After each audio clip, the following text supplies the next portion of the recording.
I'm very excited to introduce and welcome Ms. Weichert to the stage.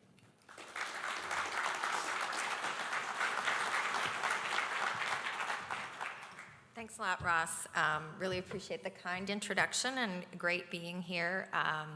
Love to see so many folks here in DC from all over the country and all over the world to talk about the critical issues you're talking about today.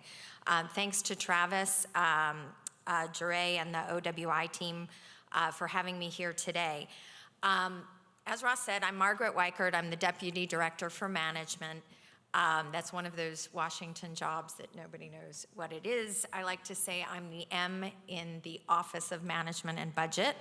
That still may not be helpful to all of you, so I'll tell you a little bit about what's in my purview. In this role, I manage a range of policy functions, including information technology, information security, HR policy, finance, accounting policy, and procurement policy. That also means that the federal CIO, the federal Chief Information Security Officer, and the US Digital Service fit in my organization.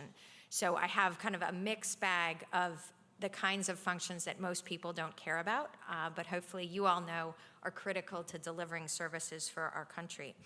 I entered public service last year after spending 27 years in the private sector, focused on using technology to deliver customer-centered financial services and payment technology solutions to meet real needs and solve real customer problems.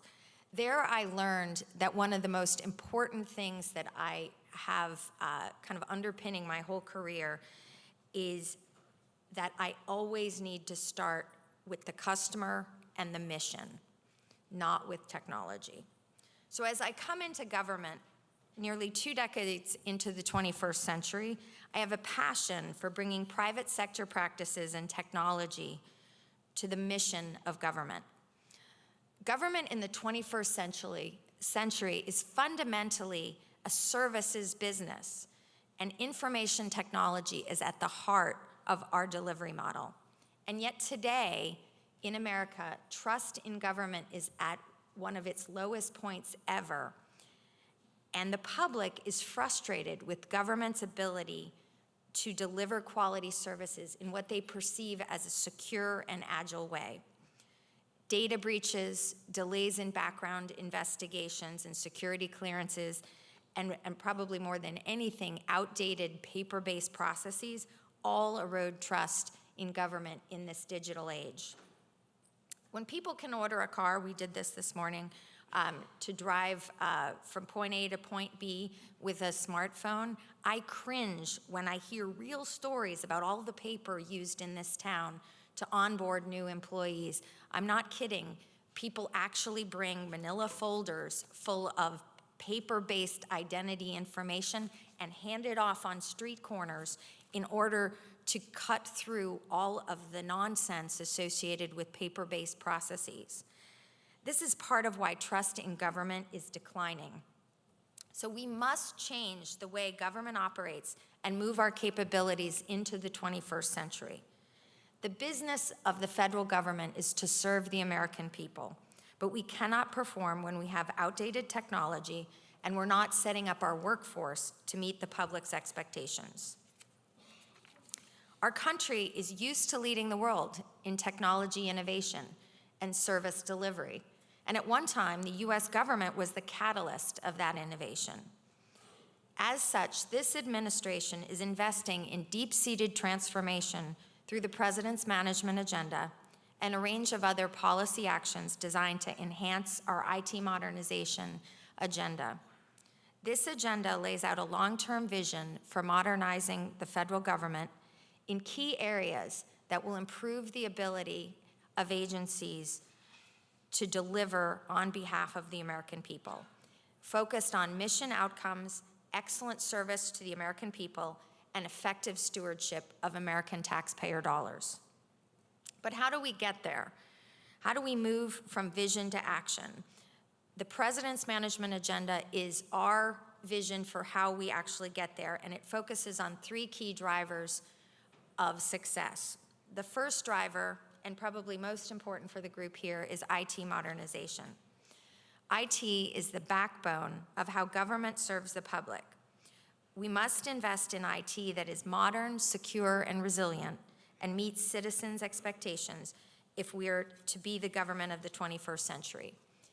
Building on the provisions outlined in the Modernizing Government Technology Act, the MGT Act, this administration has created the necessary implementation tools, including the Technology Modernization Fund, which is a bit like a venture capital fund for government, and the General Services Administration Technology Centers of Excellence to drive from concept to implementation in IT modernization delivery.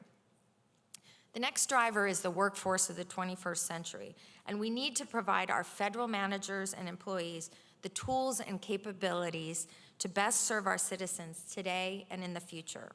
This includes finding ways to motivate and hire the best tech minds to serve on the front lines of our tech-driven missions in cyber, data science, and artificial intelligence.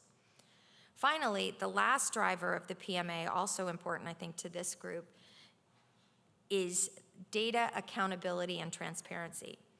Every day, Americans are interacting with government service.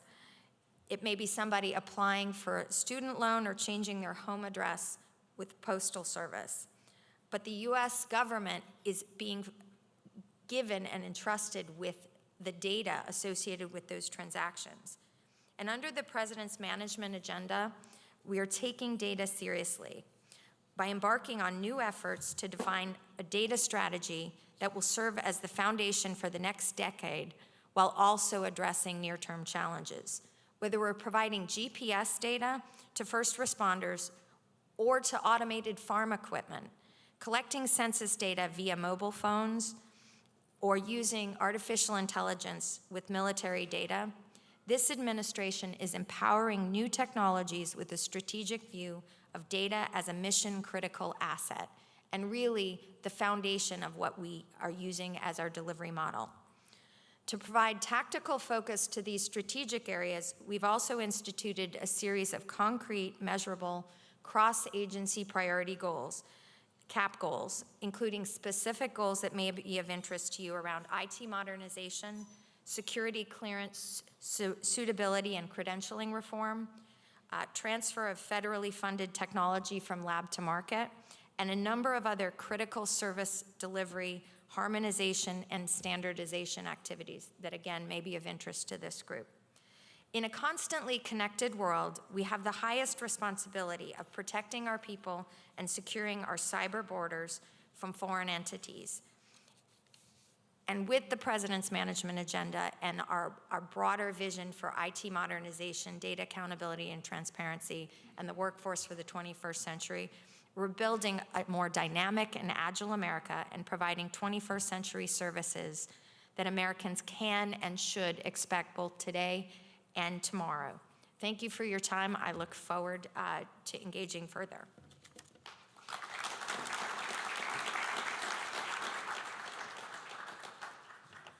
So Margaret's agreed to take a few questions for a few minutes. So for any questions, I know there are going to be two mics running up and down. We've got one over here. It's coming.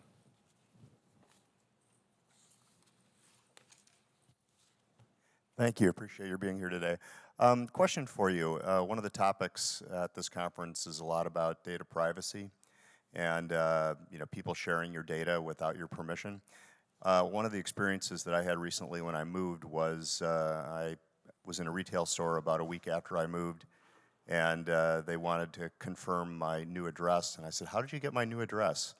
And they said, "Oh, we buy it from the Postal Service, and for a couple $100,000 a year, you too can get all the information about every citizen in the United States, every person in the United States, whether they're a citizen or not, who moves." Is that something that's on your radar as an issue of data privacy? Absolutely, data privacy is an important issue, and the interesting thing is that issue isn't just in the federal government realm or government realm in general. I come out of the financial services industry, and the issues of privacy and balancing privacy with service are a constant evolving process of how do you give consumers greater control over the elements and the attributes that they find important and need to keep secure with their desire for speed, efficiency, and service. And I know the private sector has a lot to teach government in terms of how do we balance that. In general, the way the law has evolved and the way service delivery models have evolved is to allow the greatest possible control to consumers while creating standardization and harmonization that allows those consumers who choose to opt into a more agile, a more fluid data model to be able to do that easily. So it's definitely something we're looking at, and I look to the private sector to find, what's that right balance? Obviously, there are policy folks here in Washington who are going to weigh in on that. Congress has a number of points of view on that. I've probably learned the senators' names, Graham, Leach, Bliley, precisely because of this issue. So I think it's a great question. Thank you. I think we had one more over on the far end.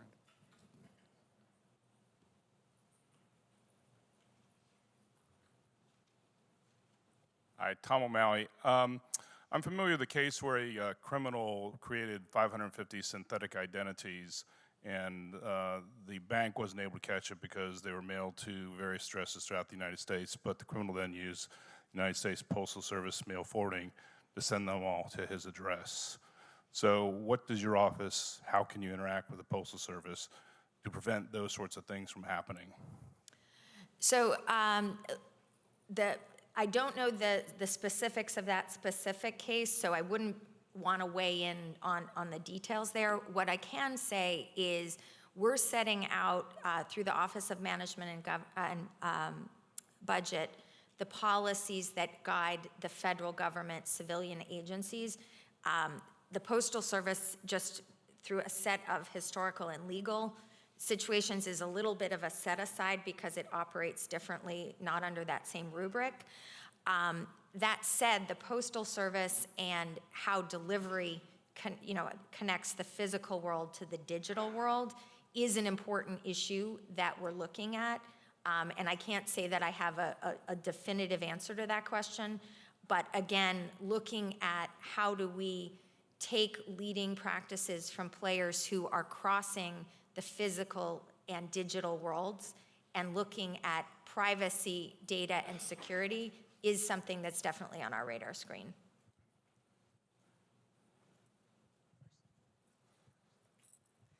Good morning, Ms. Weichert. Thank you for being here. So you mentioned credentialing reform, and in a room full of identity wonks, that can mean many things. Would you care to expand on that? Sure, and I'd refer folks, and this is a shameless plug, if you want to go to performance.gov, all of the information that I've referenced in the President's Management Agenda is available there, including the specifics on the cross-agency priority goals.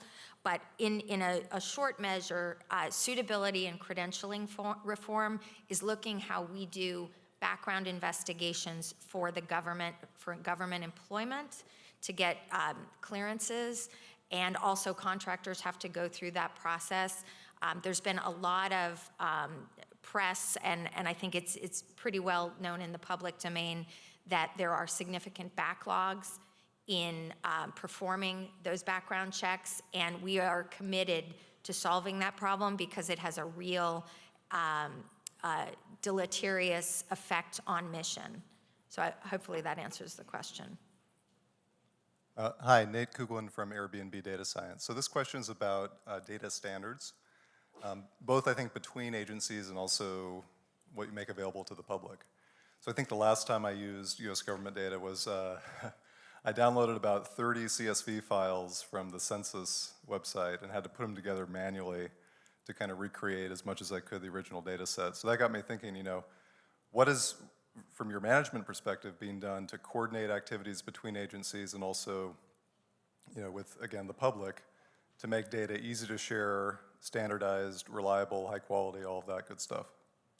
Thank you for that question. I could go on this question. So to the extent I'm not able to do that, I'm absolutely eager to discuss this topic broadly. There's several things we're looking at. We're looking at standardization of data within government using TBM. So we're making some significant investments in TBM, and one of the areas that the Technology Modernization Fund is going to be looking at is, to the extent agencies want to invest in that, there may be proposals that come in around that particular category so that we can actually get to data taxonomies that are useful and standardized across government. We're also looking at standardization in terms of all of the data sets that we create. How do we standardize and harmonize in a way that allows more fluid access through APIs, more private sector practices that allows people to test and use data. And then ultimately, we envision a great role for the private sector in commercializing uses. One of my favorite examples of how public-private data sets can be used is, has anyone used Pokemon Go? I'm actually a addict. But if you've not looked at it recently, so in addition to the GPS data that we all know is in an app like that, there's also NOAA data, so it now has weather feeds, and that affects the game. There's monuments data, and now increasingly there's the ability for folks like Starbucks or Sprint to buy real estate in the digital world and be part of the game. That is super powerful when you think about, folks like Caterpillar and John Deere are making tractors that can use GPS data to actually provide to a tenth of an acre, how farmers are planting their crops. That should be able to inform all kinds of things that are interesting in the private sector and in the public sector. We do crop insurance. You shouldn't have to insure crops you didn't plant. And that, I think, again, I'd throw back out to you all. There's some really interesting problems about identity when the identity is of a farmer who's part of an LLC on a tractor in a field in a very specific place.